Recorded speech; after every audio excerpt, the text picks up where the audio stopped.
કંઈક નવું કરવું હતું. નોર્મલ કન્વેન્શનલ 3 BHK તો બહુ બધા છે બજારમાં, પણ કશુંક નવું આપીએ શહેરને. દરેક અપાર્ટમેન્ટમાં 5 બાલ્કની 3 BHKમાં હોય, જે કશુંક નવું. ને દરેકનો 22 ફૂટનો ડ્રોઈંગ રૂમ, જે દરેક ફ્લોર પર અમે આપીએ. The 3. અમે જ્યારે ગાંધીનગરમાં એક આ પ્રોજેક્ટ ડિઝાઇન કરવાનું વિચાર્યું, તો always V think about something new, that is legacy what we carried. કંઈક નવું કરવું હતું. નોર્મલ કન્વેન્શનલ 3 BHK તો બહુ બધા છે બજારમાં, પણ કશુંક નવું આપીએ શહેરને. સો વી ડિઝાઇન The 3. The 3નું નામ પહેલાં તો કેવી રીતે પડ્યું આપને સમજાવું.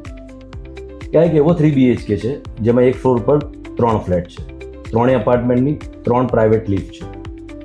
એક એવો 3 BHK જેમાં 5 બાલ્કની થઈ, દરેકના ડ્રોઈંગ રૂમની હાઇટ 22 ફૂટ છે અને ઓલ ઓવર અપાર્ટમેન્ટ 11 ફૂટ. એટલે એક ફ્લોર પર 3 ફ્લેટ, બધા જ 3 BHK, દરેકને 3 પ્રાઇવેટ લિફ્ટ અને 22 ફૂટની double height. So we give the name The 3.